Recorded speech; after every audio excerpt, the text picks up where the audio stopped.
current, involved.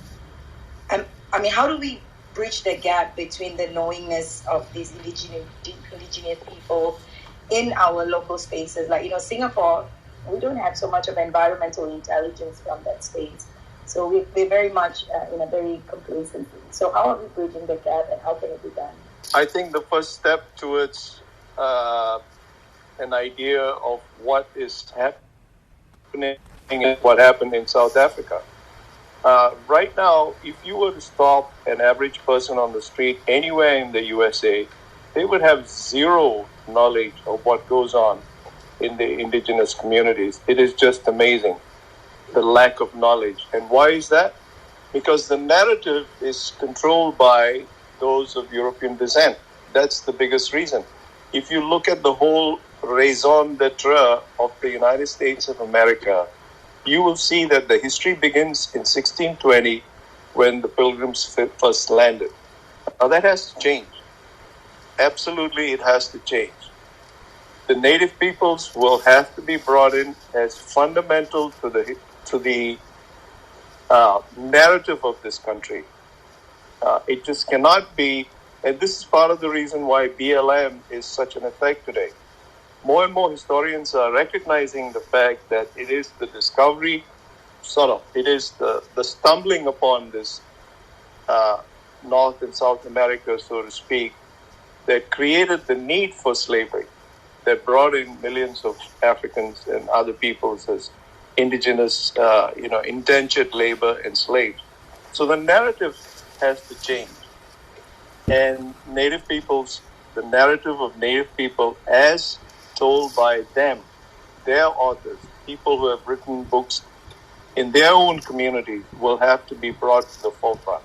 So Jayan, Truth and Reconciliation Commission. Of course, the most famous Truth and Reconciliation Commission was in South Africa in 1996, after when apartheid came to an end. It's the most well-known. If I'm not mistaken, Congresswoman Barbara Lee announced legislation in June 2020, last year, right? Calling for the establishment of the first United States Commission on Truth, Racial Healing and Transformation. And she had 146 lawmakers backing. Now, what has happened to that? We haven't heard anything since then. Yeah, it just died. It died because, it's a complicated question. Take, for instance, the University of Massachusetts at Amherst. Amherst became a Anglo colony because the natives there were decimated by smallpox.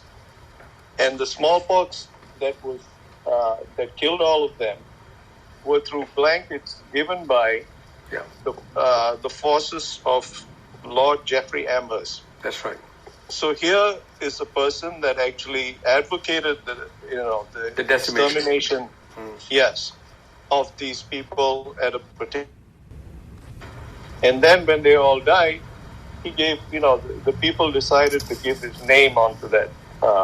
So Amherst became Lord Jeffrey Amherst, who is actually a mass exterminator of human beings, became known as the founder of Amherst.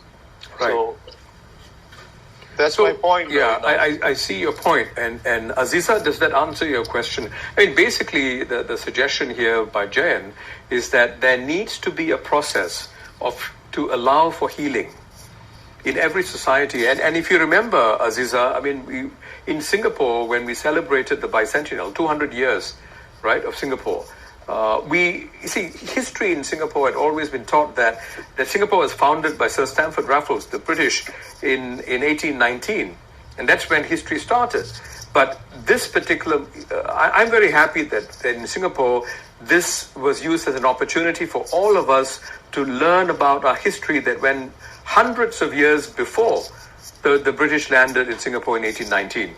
And there was a concerted effort to understand the history of the Malay archipelago, the various people who resided in the land that's today Singapore, way before Sir Stamford Raffles came in. So it is useful to to seize the moment, seize opportunities like the bicentennial, right, to be able to do this, to be able to get people to come together and celebrate history.